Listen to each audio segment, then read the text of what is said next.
early fall is the time we do canning. We start school and sports, and it's also the time we celebrate our daughter's gotcha day.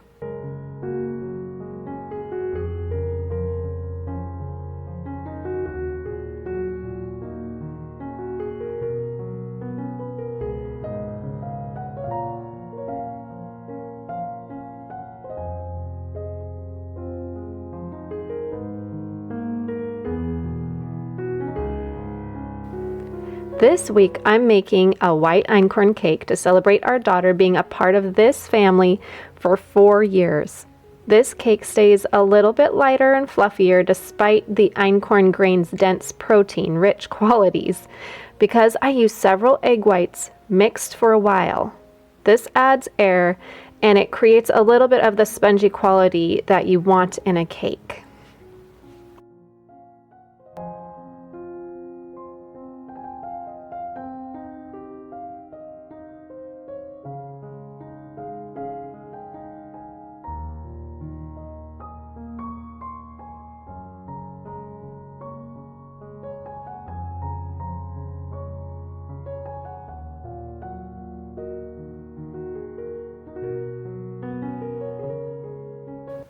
Our daughter was just 2 years old when we brought her home from an Eastern European orphanage. There's no doubt that life and our own development would have turned out quite a bit different was she not a part of our family. And she belongs here. She belongs as the almost twin of her brother and the little sister of her older brothers. So today we celebrate a new life and hope because of God's calling and the gift of family.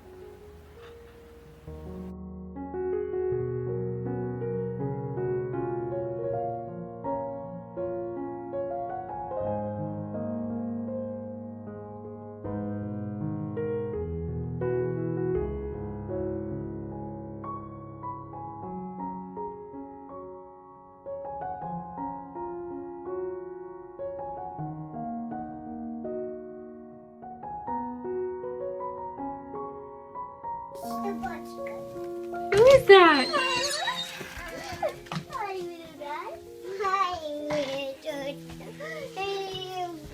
Hi.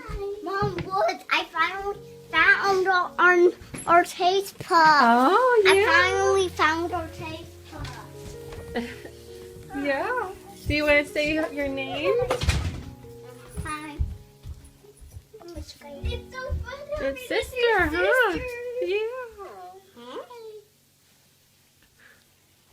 Oh, yes, she found your little fox, huh?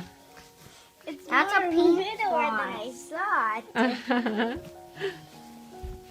Yeah, this is Nastya. Yeah. Yeah. Твой брат, да.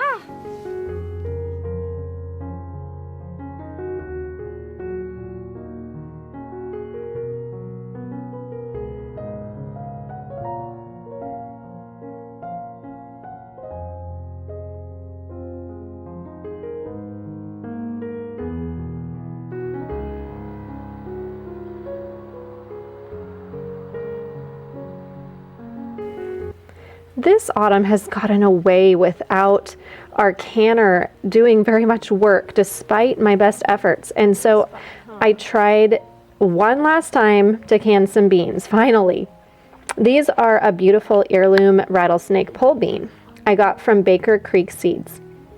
Yes, I've tried several and I haven't really landed on one that I'm in love with yet.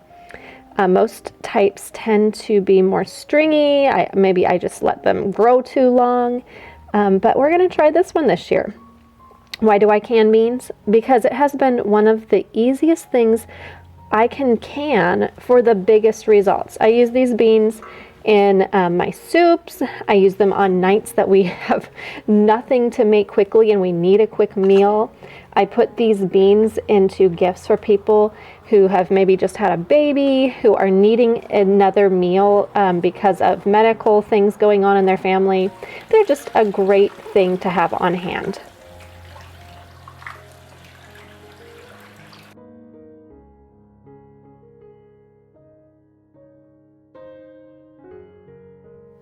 If you've never pressure canned, I would recommend starting with green beans.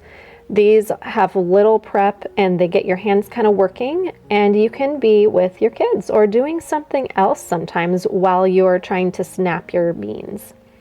First, you're going to rinse the beans and then snap them into small pieces, being sure to take any strings off and any stems, and don't can those really super big beans. I've made that mistake before. If they are bursting at the seams, they are better as seed beans and not as canned beans.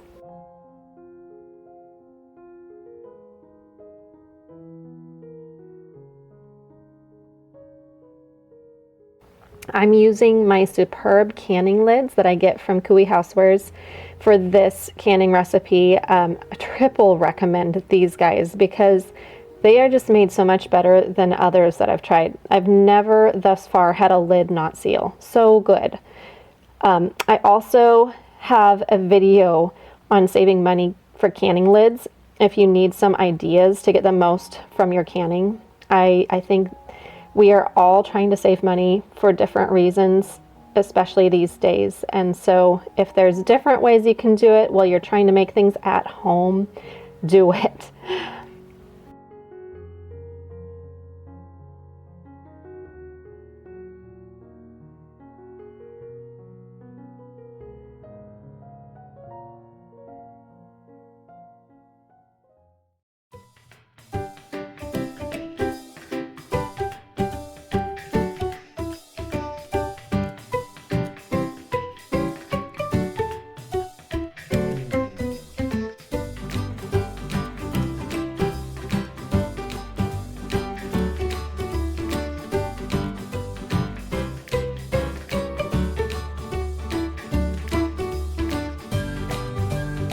I'll put the link below as well as a 10% off discount for the canning items here from Cooey Housewares.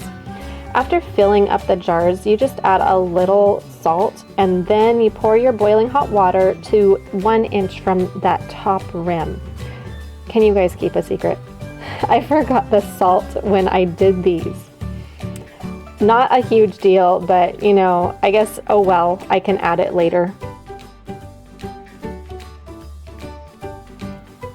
This lid holder that I'm using also came from Cooey Housewares. I'm trying it out for the pre-canning cleaning of my lids, and it's been really helpful to just make it easy to put the lids on, so I'm not fidgeting around trying to get my lids all cleaned and dried.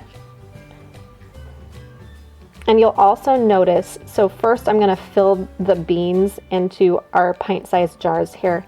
And then I have to pour the boiling hot water over them. I switched my plastic funnel out for this stainless steel one from Cooey Housewares also.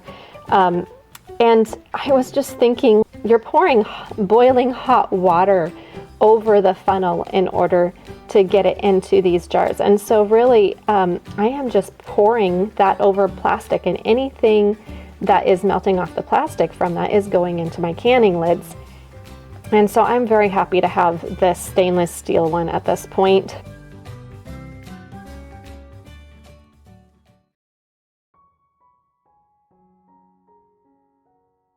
So Melissa K. Norris's tutorial on YouTube is where I first learned to pressure can with green beans. I still look back at that same tutorial if I ever forget something and I need help. And I will link that tutorial in the show notes if you are curious about pressure canning, if you're curious about doing it with green beans. It's just an overall great tutorial that she's made. The hardest part of pressure canning is the wait. First, the canner has to heat up, and then it has to come to pressure, has to hold the pressure. For the pints, it's just about 20 minutes that it's holding pressure, but then you have to let it sit, and you have to let the pressure naturally release before taking your jars out. Some people, I have heard, they just let their jars sit there overnight so that they cool off. The next day, I checked my 7 jars' seals, and to my satisfaction, each one had sealed just fine. So yeah, thank you, superb lids. That's great. Yes, I still have more canning in mind for this season, but time will tell. We've had kind of a rough year with a lot of medical appointments. There's been many worries, and some things are helpful for the family, and some things are best to just drop so that I can enjoy the life around me and what's truly important. School days have started, and there's not much more time to be out in nature when apples are growing and birds are chirping and my kids are little. And so we might not be canning a ton of food this year, but that's okay. We are still enjoying the blessings that God's given us now, and we're still investing in the future.